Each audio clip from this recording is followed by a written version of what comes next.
La semaine dernière, je vous parlais de Pacific Coast et aujourd'hui, on passe à Shadow Eye.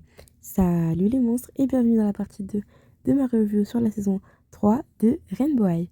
Aujourd'hui, on parle de Shadow Eye et des épisodes 2 à 6 de la saison 3 de Rainbow Eye. Donc, une journée étrange, bienvenue à Shadow Eye, Rainbow Vision, l'éclipse arrive et l'éclipse.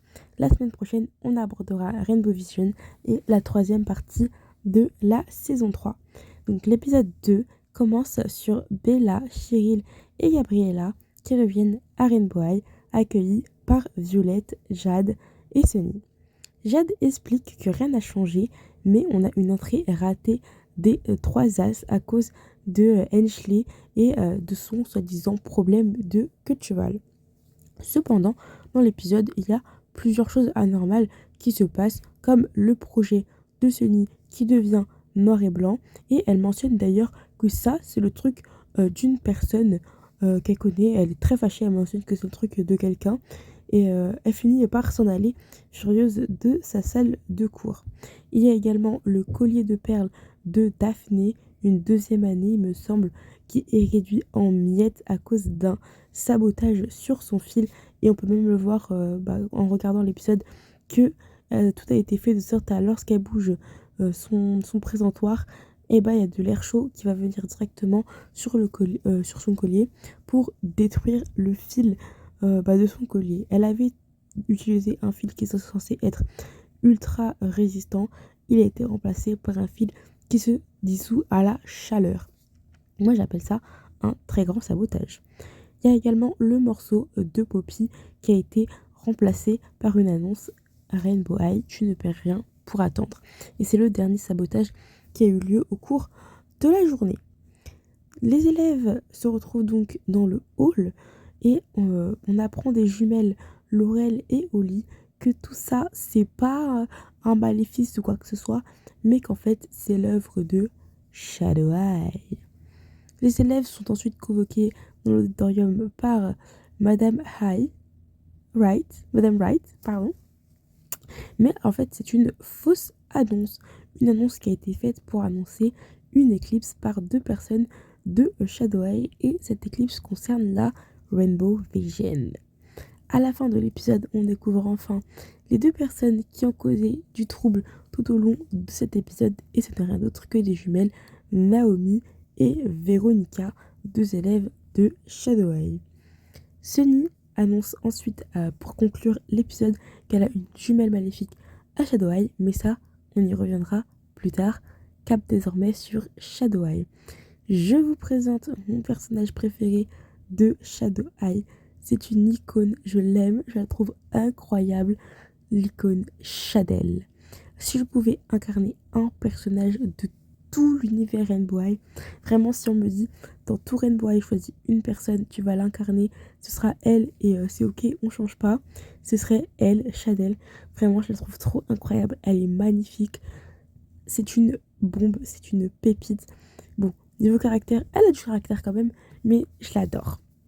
Vraiment, c'est l'un de mes personnages préférés de tout l'univers Rainbow Eye confondu, et surtout dans la série. Et en termes de poupée aussi, je trouve que c'est l'une des plus belles poupées jamais sorties de Shadow Eye. Et Rainbow Eye également. Donc, pour parler un peu plus de Chanel, elle crée des vêtements de haute couture. Donc, pour moi, elle crée des vêtements de luxe, clairement à Shadow Eye. Et elle est également amie avec Luna, mais ça, on reviendra dessus plus tard.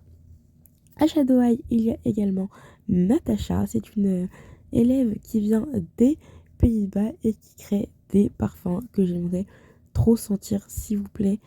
C'est qu'une Rainbow Eye créé pour de vrai le parfum de Chanel, parce que la façon dont Luna elle l'a décrit, oh my god, mais laissez-moi le sentir, en fait, je suis sûre que c'est une merveille.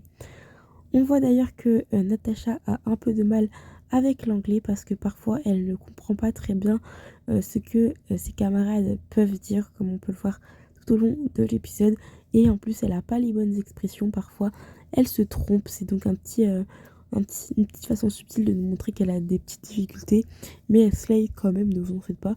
C'est aussi une de mes personnages préférés à Shadow Eye, pardon. Je casse ça là. Et oui, je dis anglais car Rainbow High et Shadow High sont deux écoles qui se situent aux États-Unis dans la série. Ensuite, donc, qui est cette fameuse Luna que j'ai mentionnée plusieurs fois? C'est la sœur jumelle de Sunny et également la meilleure amie de Chanel, comme je vous l'ai dit plus tôt. Elle est à Château-Haï car elle crée des films. Petite ressemblance avec sa sœur qui fait de l'animation, pardon. J'allais dire du design, mais non, Sunny, elle fait de l'animation. D'ailleurs, son projet de mi-semestre est de créer un film pour présenter la collection de vêtements de sa meilleure amie, Chanel. Il y a également Nicole, c'est une sportive, elle fait du basket. On la voit d'ailleurs, sa première apparition, elle demande d'ailleurs d'arrêter de tenir les fils justement pour pouvoir faire un peu de sport, un peu de basket dans la salle pour pouvoir s'entraîner parce que c'est ce que son coach lui a conseillé. Elle crée des tableaux, c'est ce qu'on a pu la voir faire et aller à Shadow High pour se concentrer sur l'art de l'installation. Je sais pas exactement ce que l'art de l'installation veut dire, mais moi je l'ai vu peindre un tableau dans le dessin animé. C'est pour ça que je lui ai dit qu'elle crée des tableaux. Et enfin, le dernier personnage principal de Shadow High, si je puis dire, c'est Ash. Alors lui, c'est une commère, si je puis me permettre. Il adore le drama, et pendant la dispute de Chanel et Luna, pendant l'épisode, il va même leur demander de mieux se disputer afin qu'ils puissent être divertis. Non mais, excusez-nous monsieur. Son truc à lui, ce qui fait qu'il est là à Shadow High, c'est qu'il crée des effets audio et visuels. Il m'a l'air bien drôle, en tout cas, notre petite tâche. Donc, durant cet autre épisode, les jumelles Véronica et Naomi, elles rentrent à Shadow High après avoir saboté Rainbow High et elles disent qu'elles ne sont vraiment pas contentes. Elles vont présenter aux premières années les projets de Rainbow High de mi-semestre et on peut d'ailleurs voir durant cette mini-présentation le projet de Jade, Ruby, Poppy, Violette, Amaya, Sunny et Skyler sur lequel on s'est concentré durant la saison 1 avec une très très belle illustration de Jade et de sa robe éclair. Il y a eu d'autres projets, mais comme c'est vraiment celui-là qu'on connaît le mieux, j'ai eu envie de l'évoquer. Elle décide d'avancer la date durant de projet des élèves de première année de Shadow High au soir même. Donc au lieu de qu'ils aient encore une semaine pour finir leurs devoirs, elles veulent qu'ils aient fini leurs devoirs le soir même, comme si c'était elles les profs, alors que c'est pas du tout elles qui vont les évaluer, mais elles se permettent de les évaluer en avance. Une fois qu'elles ont jugé tous les projets des élèves de Shadow High en première année, elles vont demander à Luna de rester dans la pièce au lieu de la laisser s'en aller avec le reste de ses camarades. C'est d'ailleurs à ce moment-là qu'on apprend une nouvelle, ma foi, assez intéressante, puisqu'on apprend que toute la famille de Luna et Sunny sont allés à Rainbow High, sauf du coup Luna qui est à Shadow High. Luna est d'ailleurs accusée de sympathiser avec Rainbow High. Ouh là là, être en collaboration avec Rainbow High, c'est mal. Je vous présente la représentante des premières années de Shadow High pour la Rainbow Vision, Heathers. C'est une professionnelle des effets spéciaux en maquillage. Il me semble que ça se dit comme ça. Quoi qu'il en soit, c'est une pro du maquillage. Pour moi, c'est comme Jade. En fait, c'est comme Jade, pardon, de Rainbow High. C'est une pro du make-up. Voilà, et c'est pour ça qu'elle est à Shadow High. C'est d'ailleurs elle qui va expliquer aux autres qu'est-ce que c'est que la Rainbow Vision.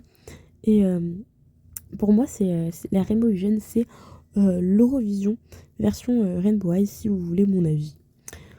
Rainbow Vision, du coup, pour vous en parler plus en détail, qu'est-ce que c'est? Rainbow Vision, c'est une compétition de musique entre les meilleures écoles d'art du monde entier. Donc, on y retrouve les meilleurs costumes, les meilleurs décors, les meilleures chorégraphies et les maquillages de haut niveau. Depuis 7 ans, c'est Rainbow High, l'école Rainbow High, qui accueille la compétition de Rainbow Vision. Et ça fait 7 ans que Rainbow High gagne Rainbow Vision tous les ans.